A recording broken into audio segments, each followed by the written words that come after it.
Terima kasih pimpinan, teman-teman Komisi 3, para undangan yang hadir, Saudara Andi Wijayanto, Mas Cahyo, dan Pak Supriyansa.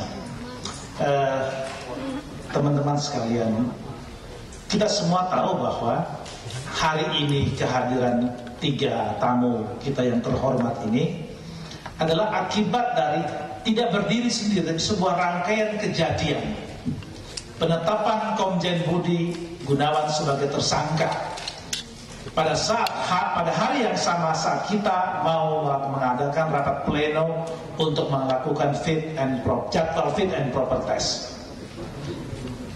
Kejadian itu saya masih ingat beberapa minggu yang lalu, kemudian terus bergulir dan sampai pada polemik di masyarakat bahwa penetapan Komjen Budi Gunawan itu berdasarkan ketidaksukaan dendam pribadi Ketua KPK yang bernama Pak Abraham Samad. Itu opini yang terjadi di masyarakat, di media, dan macam-macam. Sehingga muncullah Komisi 3 mendalami hal itu, mulai memanggil Saudara Hasto dan macam-macam orang untuk didengar keterangannya di sini. Nah, saya pribadi bertemu muka dengan Pak Andi Wijayanto dari jarak sekian meter seumur hidup saya baru hari ini. Saat melihat wajah yang bersangkutan, saya mengingat seorang tua guru saya sejak tahun 2000-an di Timor sana, Pak Theo Syafei almarhum. Ternyata ayah beliau. Saya melihat wajahnya, orang tua tersebut, almarhum tersebut, secara pribadi cukup dekat dengan saya karena satu dapil. 2004 sama-sama kami anggota DPR dari Timor. Sebelum itu pun kampanye kami sama-sama dari Timor. Saya teringat ajaran dan kesantunan politik yang diajarkan beliau. Hari ini saya berhadapan dengan putranya yang menjadi sekretaris kabinet. Saya tergelitik untuk buka-bukaan dan bertanya.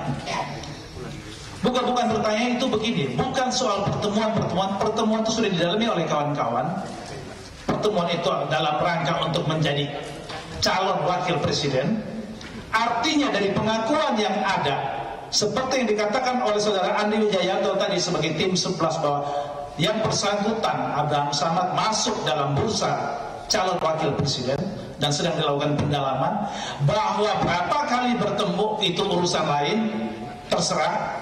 Tapi yang kita dapat satu kesimpulan adalah betul Saudara Abraham Samad masuk dalam bursa calon wakil presiden, dan tim 11 mulai menelisik rekam jejak, termasuk berinisiatif bertemu dengan keluarga.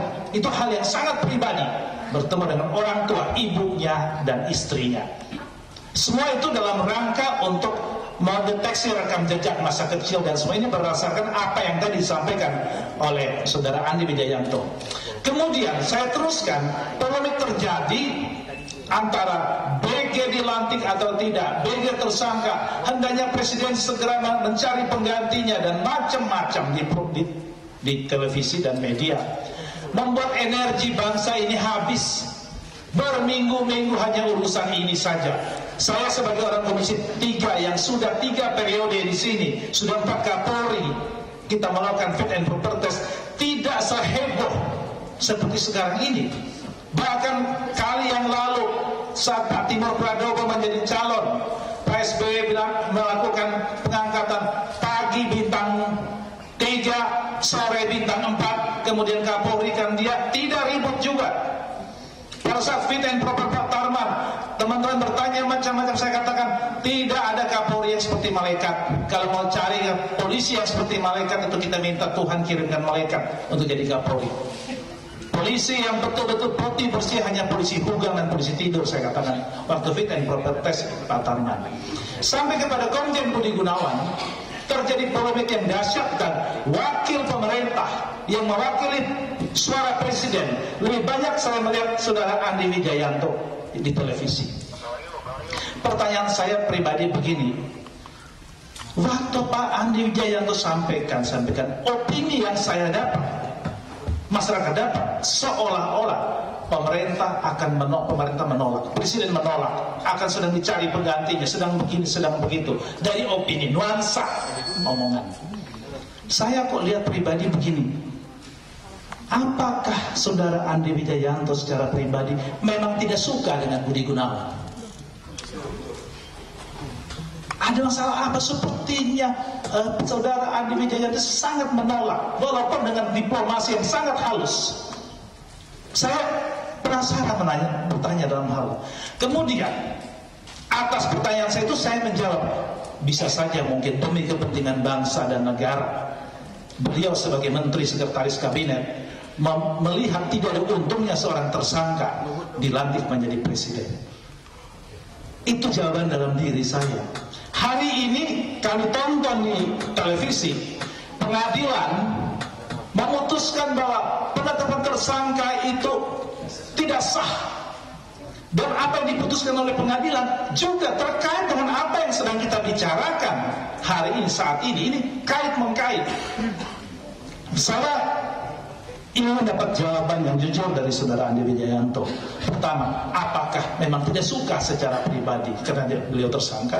Kemudian, apa jawaban saudara Andi Wijayanto sebagai sekretaris kabinet dengan penetapan pengadilan hari ini? Artinya yang bersangkutan terbebas dari status tersangka. Apakah proses untuk yang bersangkutan menjadi Kapolri akan dijalankan terus atau tidak? Ini sedikit belok dari konteks, tetapi sebetulnya kita panggil dan macam-macam karena status penetapan tersangka tersebut. Namun pagi ini penetapan tersangka itu sudah dianulir oleh keputusan pra peradilan. Saya kira itu. Terima kasih.